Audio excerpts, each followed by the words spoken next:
Morning, everybody, and welcome to this Thursday morning webinar series. I'm Chloe Tetro, the coaching lead here with Ready Care. For this morning, we're going to be looking at the topic of what do we do when we've actually reached our goal. So it's something I come across with clients quite often when they've been working really, really hard towards a particular goal, be it, a weight loss goal, health goal, habit goal, and essentially they reach that specific goal. It can be a number on the scale, a number on their HbA1c reading.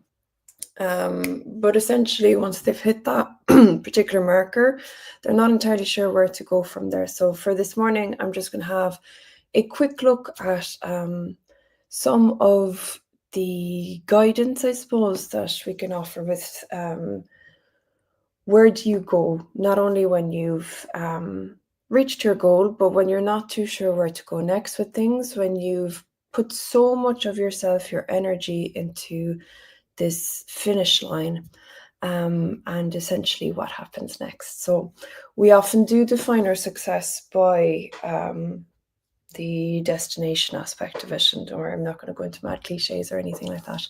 So it's that kind of end goal. It's that weight target, the reversing diabetes for some people, the old genes, getting back in the old genes.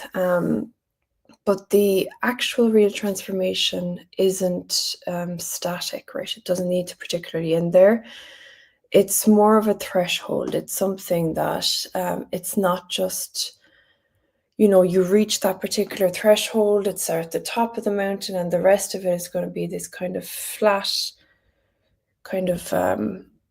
top of a mountain where there's, you've reached the pinnacle, that's it. Your life is over, no more struggle. Fantastic. But really it's not this kind of coasting period. And to be honest with you, most people do terribly with a coasting period longer than, time to just recap and recoup and see what's important to them. So when you get to that point, right, that final destination point, it's usually the best time to first of all celebrate, right? You've done something that took an awful lot of time, an awful lot of effort. Celebrate your wins. Give yourself a little bit of leeway. Set up camp up on the mountain, burst out the champagne, bring out the baked beans over a campfire, whatever. But really give yourself time in your life to really look back at the effort that you've done and celebrate and take pride in it.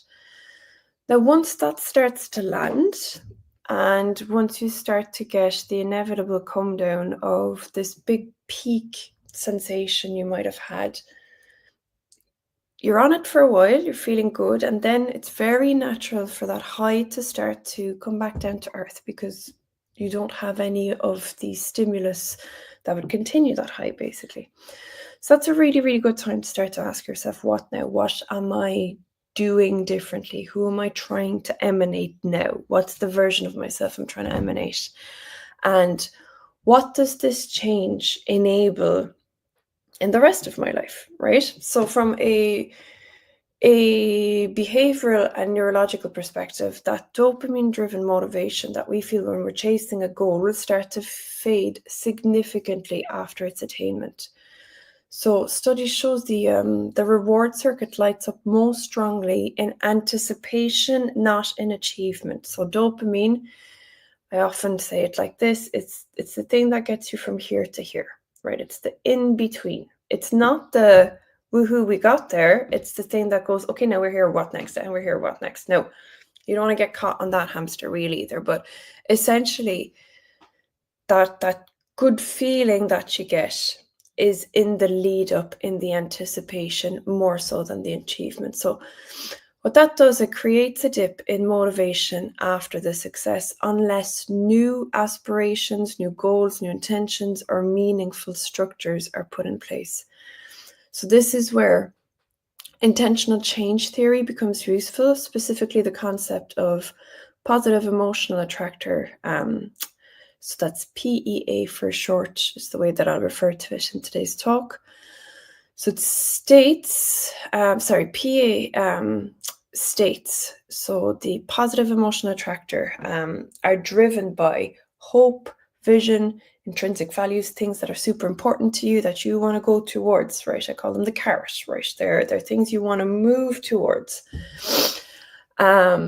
They activate your parasympathetic nervous system. They promote openness. They promote neuroplasticity, which is your brain's ability to rewire itself.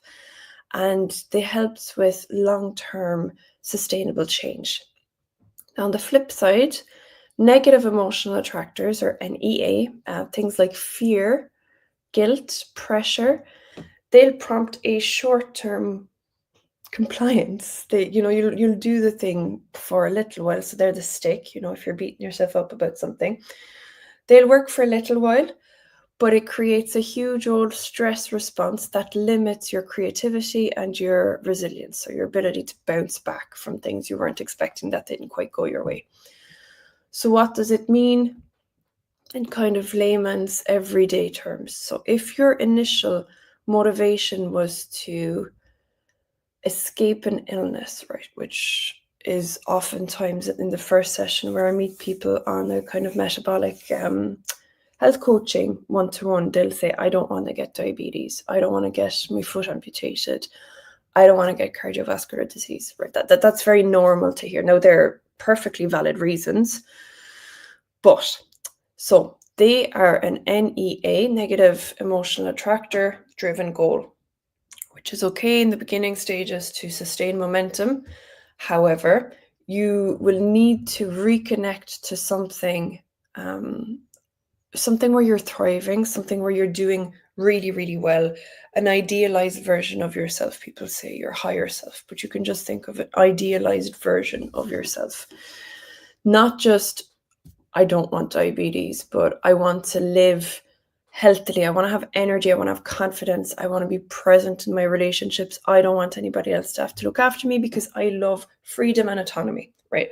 All these things are a lot more energetic, right? In terms of the emotional drive that they instigate in somebody. So you want something that's going to make you feel excited to move towards, not frightened and reaching back. Because what happens is associative learning. So once the goalpost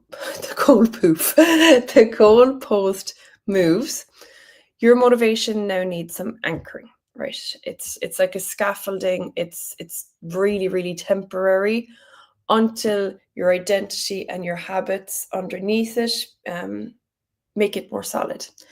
So the brain automates frequently. It does things on autopilot. It repeats behaviors so that it doesn't have to be using loads of energy all the time. So 40% to 50% of our actions every single day are habitual. They're not deliberative. You're not actively choosing to do things all the time. You've done things X amount of times and you're just doing it automatically. So when motivation fades, it's these embedded routines that really help us and they sustain us. So the habits that you build after the initial success matter just as much, if not more, than what got you there. So there's the principle of associative learning. So we link certain cues, that's your time of day, your location, your emotional state, with specific behaviors. So if you're feeling stressed, has been paired with snacking, a cup of coffee, the neural pairing doesn't just vanish just because you've lost weight, right? So you have a pre-existing associative learning.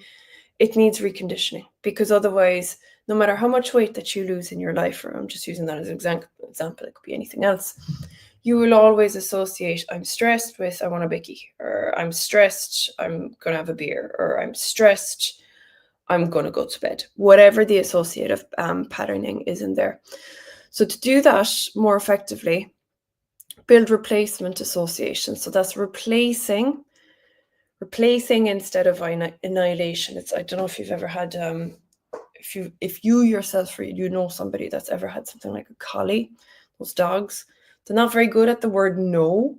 They're good at don't do this, do that instead. And our brains are very similar. We don't like the word no. We tend to go, don't tell me what to do, even if it's ourselves. Now, what's better is to go do this instead. Don't think of a pink elephant is not going to work, but think of a white one instead, right?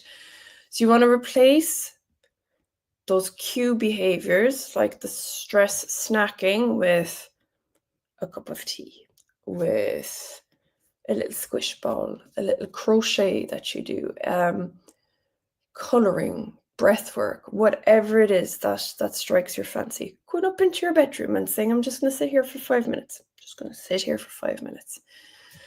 So you're replacing it. You're building up that little muscle of creating new habits.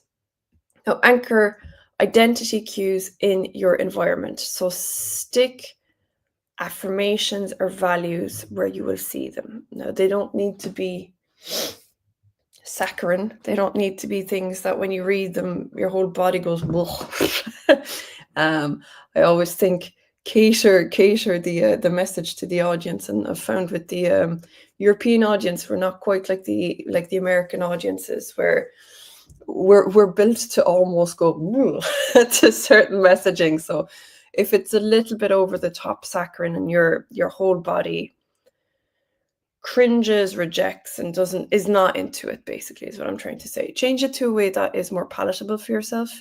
If it feels too sickly, change it up so that you go, yeah, I can meet that there. Now that might change. You might, do that for X amount of weeks, and after X amount of weeks, it's less, there's less resistance in having something a little bit more positive. But I do know from working with people in the UK and Ireland that we need a little bit of priming leading up to that most of the time.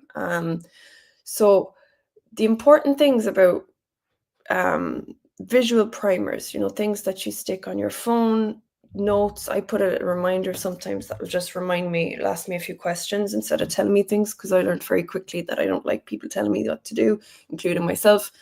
So I've changed it so that I get prompts on my phone that ask me questions.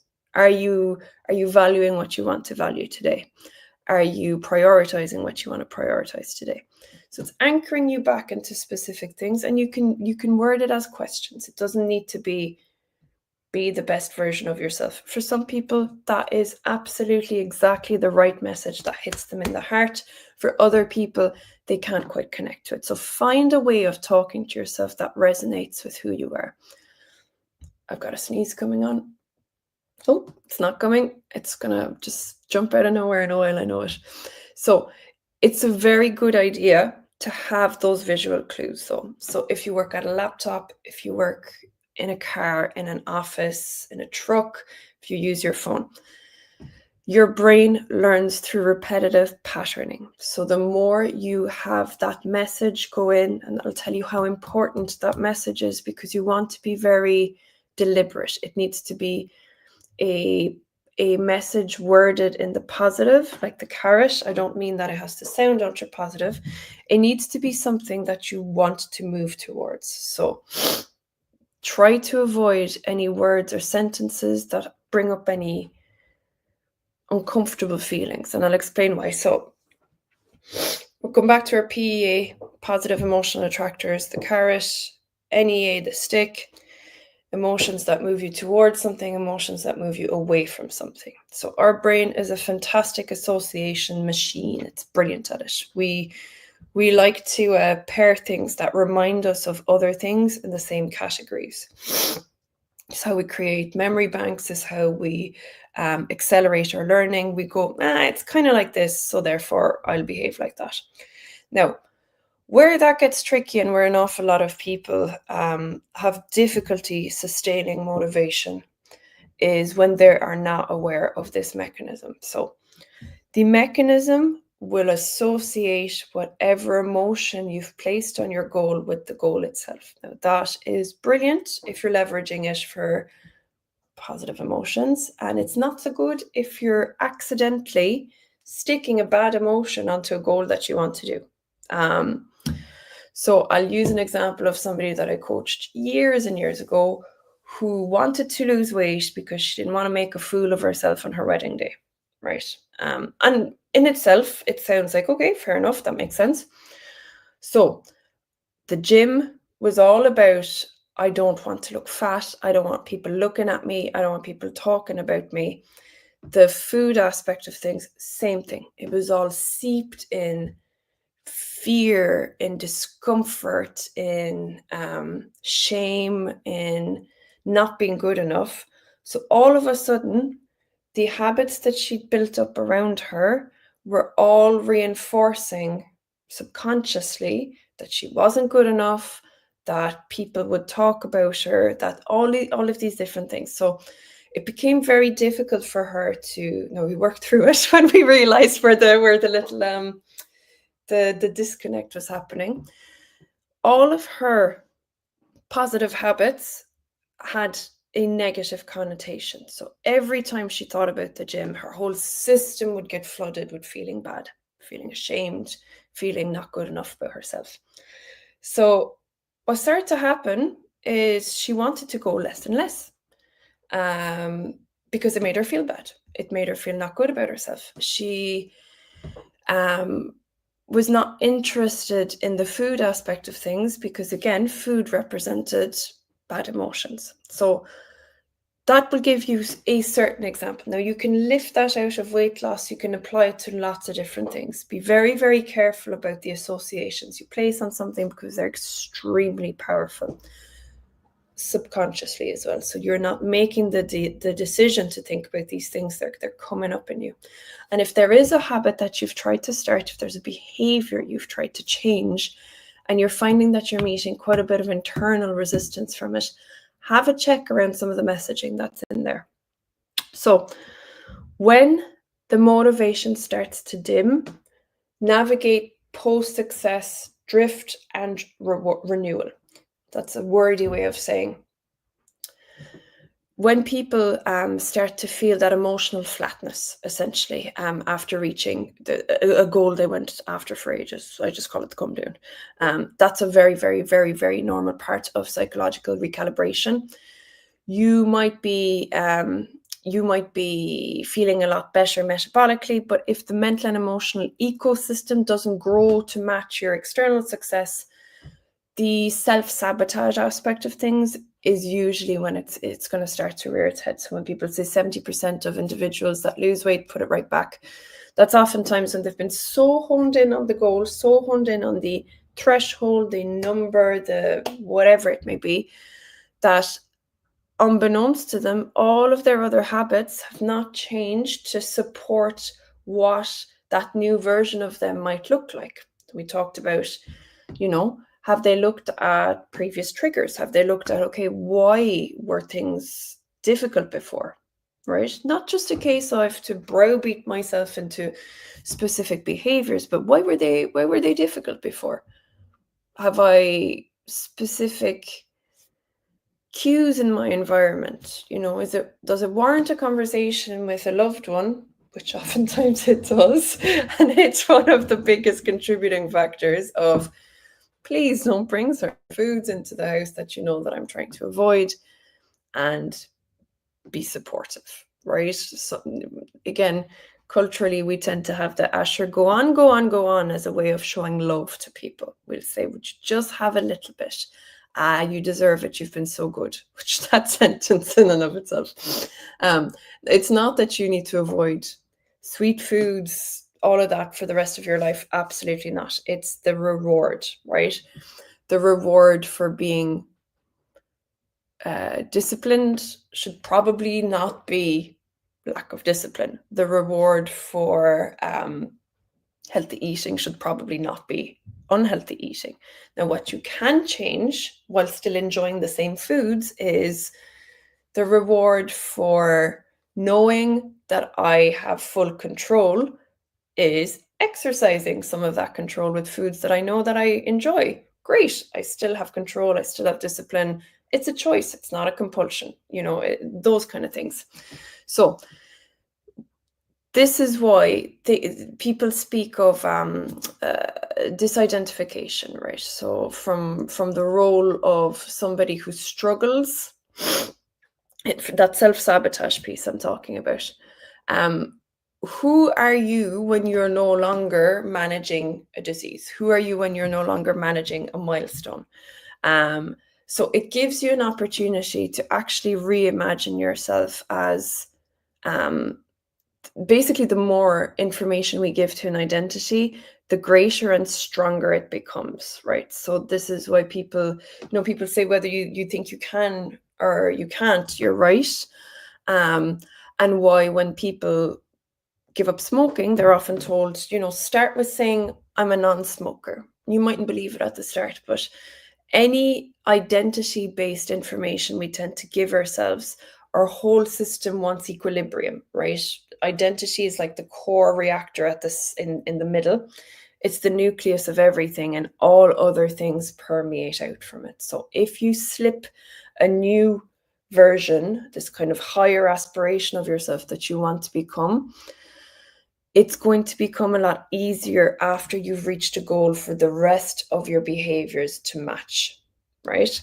So it's very good to start looking at how do I move in the world now that I've done this? Not letting the end goal be that's it, that's the end. I go back to who I was, because that's what people do.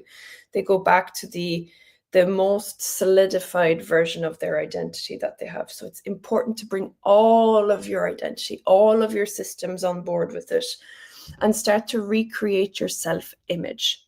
That's the big thing. Start to cultivate a self-image of who are you once you're no longer the person that you used to be. And that might sound very simplistic, but it's one of the biggest trappings of why people go back to the status quo. They go back to what they know. They go back to who they used to be, because they've never built a new picture. This very interesting thing happens in the mind where we don't have a new picture of something. If you want to think of it as this room, right? Let's think of your inner self in a room, and you know all the walls of the room because you've been in this room for ages and ages, your whole life actually. And you're trying to make that room a little bit bigger, but the way that you keep doing it, all you feel is like you're bumping up against a brick wall. And that's actually usually a very good indication, if you're getting that in your life, that your sense of self is looking to grow, right? But it doesn't know what's on the other side. And most of the time, when somebody's undertaking a huge adaptation in their sense of self, it has a massive amount of fear, right? This huge amount of fear. And it could be something you want. You could say, oh God, I finally got that job that I've been looking for a year. Or, oh God, I'm finally able to conceive, or whatever it might be. Something that you've been looking for ages and ages and ages. And you're petrified.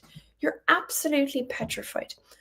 What's happening there is your sense of self has no schema, no association. It's going through its bank of stuff, going, what is this like? We have no association for it. And it does this very funny thing where if it can't associate itself to anything, it's going to go, I guess I'm going to die. So that's me putting it very, very simplistically, but it has no projection of continuing to live, continuing to exist, continuing to be itself, i.e. be yourself, when things are so vastly different. So it reads it as this big blank abyss space. Instead of a room, it's just black beyond the room. It's just this scary no man's land. And that'll bring up a huge amount of fear. And remember, what does fear do? It makes us want to go away from something. So most of the time, little self-sabotage comes in when we have absolutely no idea what we would be like if we got the thing we've been chasing. So what do we do with that? Remember, the brain learns by association, repetition. Give yourself imaginings. Envision what it would look like. And this is going to sound very basic, but this is how any creation on the face of the planet that you look at, any object, any architecture, all started as somebody imagining something. To create something, you first have to know what it is. You imagine it, and then you can start to work out the specifics. What am I like? What type of behaviors do I want to have? What do I want to be like with people around me? And the more you feed that, the easier the answers will become, because we're pattern finding machines. We're also fantastic at working out problems once we're very clear about what the problem actually is. What is the actual problem? So give yourself as much evidence as possible. And what you want to do next is you want to start looking for evidence that you're already becoming that person, right? You want to see that, yes, I must be getting I must be becoming a very healthy person because I did my shopping ahead of time. I picked out these, etc., etc. So you want to create a mini vision for the next 3 months, right? What excites you? What are you moving towards? You want to reconnect to strengths you used to reach your goal, discipline, compassion, consistency, and apply them to new domains. Put them somewhere else. You like those things, you practice them, keep practicing them. Don't let the arm get all limp again. Bookend your day with rituals that remind you of who you're becoming. Where ritual basically just means something that you do quite often with a little bit of reverence towards it. And that could just be jotting down, either by hand or in your phone, things that are reinforcing that for you. So success is a practice. It is not a single event. Once you reach a threshold, it's very, very normal to feel that kind of coming down sensation. And it's a very good idea once you start to see that, to notice that the natural pull towards going back to your old ways will start to happen. That is just your system looking for its new default schema. What do you do then? Think about the next thing. And the next thing may not be a goal. It might not be, I want to run 2 miles in, I have no idea about timings for running. But it can be things like, who do I want to become in this? There's not really any other kind of health-based goals I want to do right now, apart from sustain it, which is fine. So my new goal is, what person do I become that is disciplined and can sustain things? Now, I hope that was helpful for you guys. Let me know if you have any questions, comments as ever. And lest I go over time, as always, I will see you next week, and all the best now. Bye.